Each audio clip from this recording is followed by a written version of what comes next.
People say to me, have mercy, have mercy.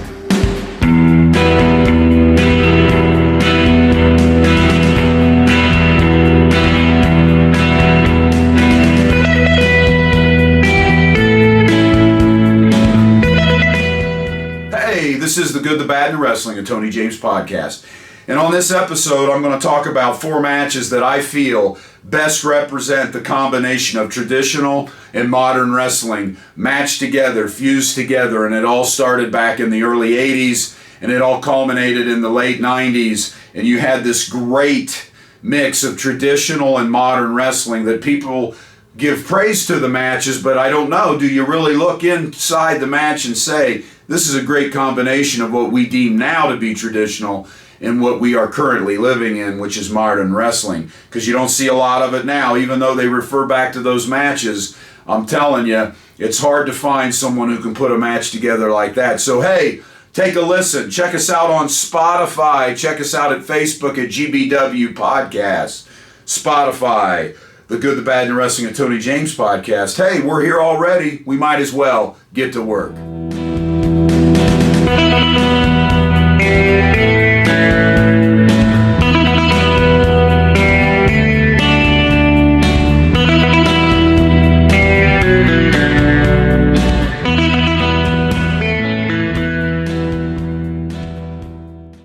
Hey, this is the Good, the Bad, and the Wrestling of Tony James podcast. And as always, the bells of justice are ringing. Hey, today, this episode, and I told you it was coming. In my previous episodes, I've been talking about traditional versus modern day wrestling. And today is modern day wrestling. There's just no getting over it. It is what it is. I've often quoted Conan's quote for many times.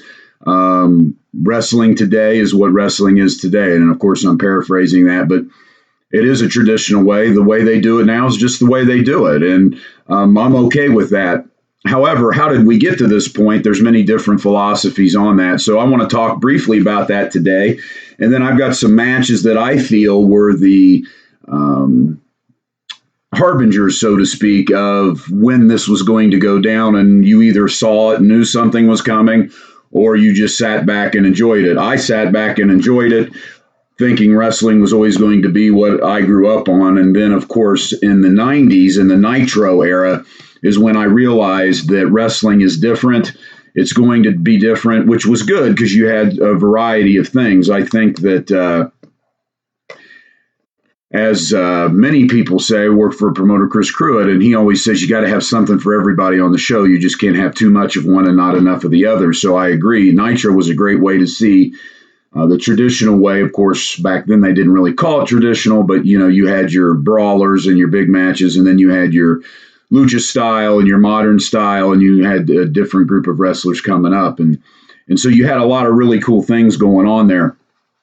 And so I think there's some matches that kind of tipped their hat at the day, was innovative, and people were like, this is unbelievable. And it was almost a combination of the two, the what we deem now to be traditional and what we deem now to be modern day. The storytelling, the deliberate moves, along with the high spots, high flying, high technical stuff. I think a mixture of all that falls into these matches that I'm going to talk about today that I feel are the gateway or the harbinger, so to speak, of telling you of what was to come.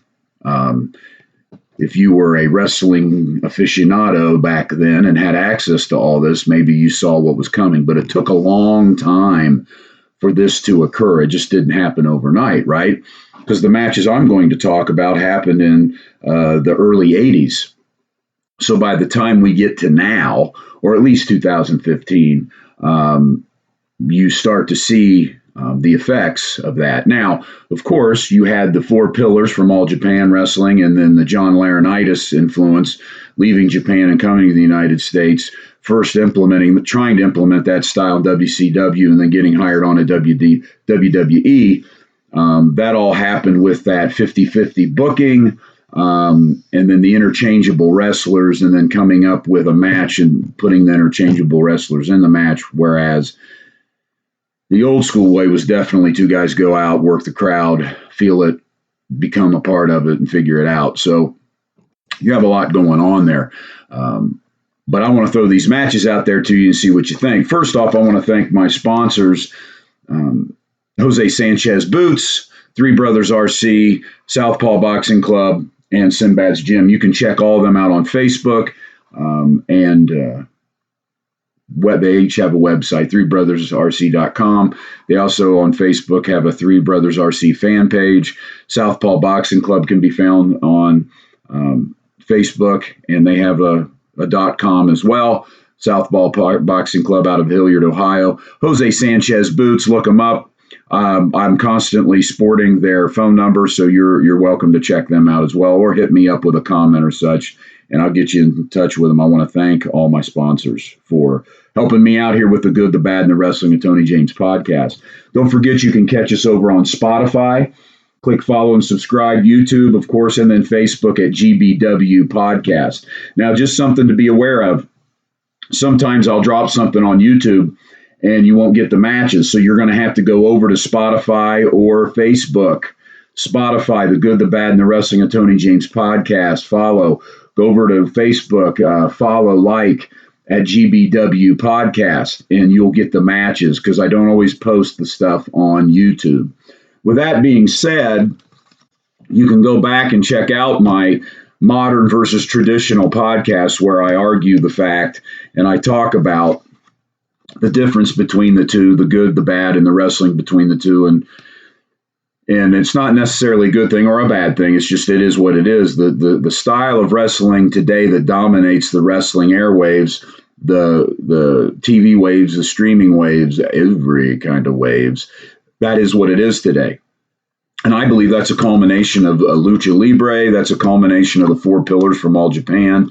That's a culmination of booking style brought over by John Laurinaitis to the WCW, to the WWE with the 50-50 style booking, where you create a match and then you can insert any style of wrestler. As it pertains to the traditional style, where you had storytelling, the wrestlers themselves created the match. They didn't have very many producers in the back telling them what to do. And then their character got over, or their persona got over more so than what they did in the ring. However, I believe the following matches were a combination of the two and had many influences involved. And at this time, these wrestlers were trendsetters. They were above different people, meaning they were doing things other people weren't doing yet. And that kind of got into the fabric of wrestling. And in this first one, Dynamite Kid versus Tiger Mask, April 21st, 1983. These matches were hard to come by unless you knew how to tape trade, if you were into the magazine scene, if somehow you had a satellite of some kind to where you could get certain feeds. I was able to have a friend, shout out to Joe and Chuck, both of them, to be able to watch Madison Square Garden channel, watch Mid-South, occasionally, tough to do, but to get that All Japan or New Japan feed, depending, whether it was somebody doing a highlight reel or something, more so Madison Square Garden than anything else. But the Dynamite Kid, of course, coming out of Stampede and doing his thing, having a great feud with Tiger Mask, I believe was a great example of traditional meeting modern and combining those together. They weren't just doing moves, they were telling a story, but they were telling a story with the moves that a lot of people today use as high spots. So that is definitely an influence. The one that I caught at Madison Square Garden live feed was the Black Tiger versus the Cobra for the light heavyweight title. Now remember, Dynamite Kid and Tiger Mask were feuding over the light heavyweight title. It became vacant. And then the Black Tiger and the Cobra wrestled at Madison Square Garden on December 28th, 1984. And as we speak today, it's the anniversary of that match. If I upload this on the 28th, great, but I am recording this on the 28th. So there you go. There's a little inside tidbit for you. When I saw this match, once again, Black Tiger and the Cobra were doing things that you weren't used to seeing, not only at Madison Square Garden, but on TV in general. coming off the top rope, the transitions off the ropes, the type of submission holds that were being done that you would only see in Mexico and Japan. Now they were bringing that style, and they brought it to Madison Square Garden. And when these two guys came out, which weren't overpowering in looks, they're both wearing masks.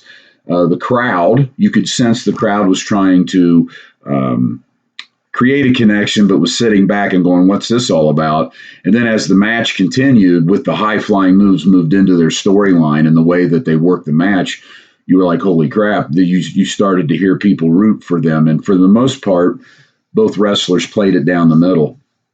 Great match. This is what opened my eyes to, oh, there's so much more you can do than what the big guys do. And this is what I feel was Black Tiger, the Cobra, was a great introduction to that style. Now, don't forget, once again, the Dynamite Kid Tiger Mask is the match that, or the feud that kind of spurned the light heavyweight title. Black Tiger and the Cobra, and then match number 3, Tiger Mask versus Dynamite Kid, November 27th, 1985. Once again, Dynamite Kid's on his transition into the WWF. Once again, you're having a great, as they evolve, that match is still bookable 2 years later because they're always doing something different. They're always innovative, and they're always combining what we deem now to be modern and traditional. Back then, it was just how they wrestled. So those are 3 matches that I think helped set the tone way back in the early 80s. Pardon me. Now, depending on which way you flowed, right, you stuck to what you liked.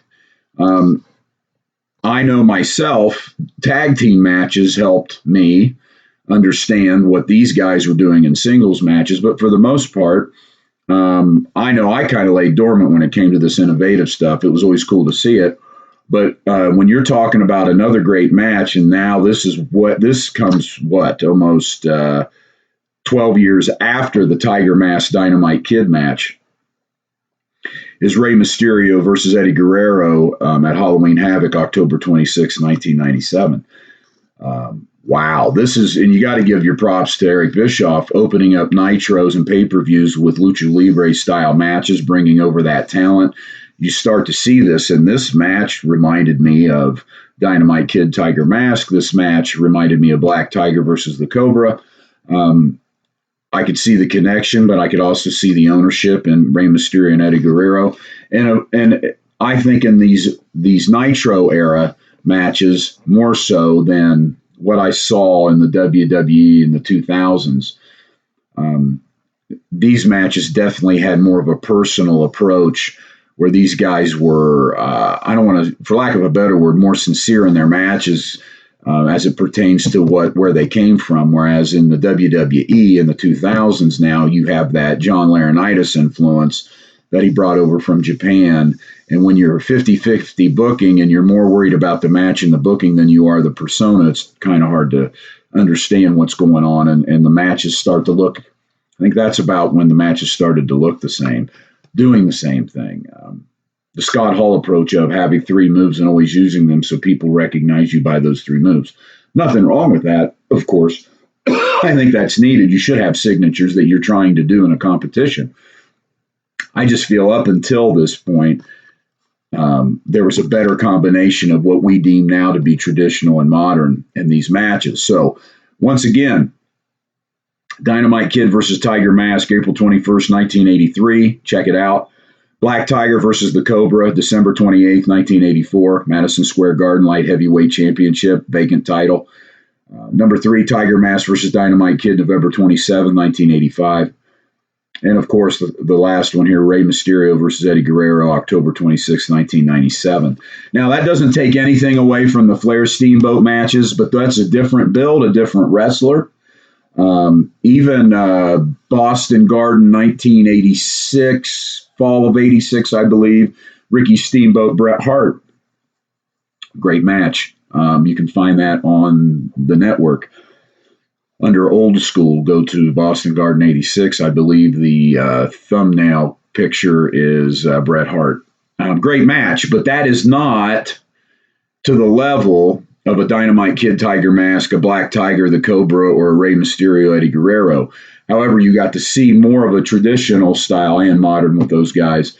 It's just different builds, different philosophy, different influences. So once again, we're living in a time that the wrestling you get is the wrestling you get. I still believe if someone came along with more of a traditional style, it would blow the roof off, just because nobody's seeing a lot of that now. And in the independent scene, I think it gets over much better and easier. I would say easier, because there's not a lot of guys, even though they want to be modern, they think they're modern because they do flying head scissors or they can jump off the top rope. They think they're doing modern spots, and they're not. You watch a true modern match, it's hard to find in the low to mid tier independent scene guys being able to do that. Now, at the higher end scene, the feeders that are getting you into the NWA, the MLW, the AEW, the WWE, they can do those matches, and that's why they're getting brought in. Those low to mid tiers, if you want to do that style, you've just got to take chances and know your craft and do a better job of it. However, I think one needs the other.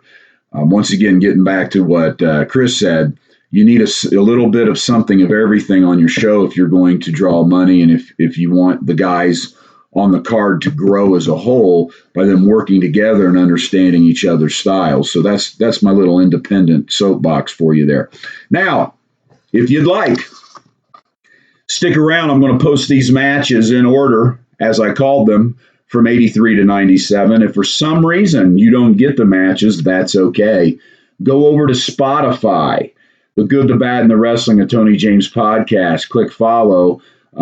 Help me out over there, and you can get the matches. Go to Facebook at GBW Podcast, and you will see that that's the Good, the Bad, and the Wrestling Tony James podcast. You can like and follow me over at Facebook, and you will get the matches. Not everything goes up on YouTube, so I just want you to be aware of that. If you don't see the matches, you can go to Spotify and you can go to Facebook individually, or do both. Hey, you never know what I'm going to show. So with that being said, don't forget to check us out at Spotify, Facebook, and of course YouTube. This is the Good, the Bad, and the Wrestling of Tony James podcast. You don't have to go home, but you can't stay here. God is good. And now, what do you say we get to the matches?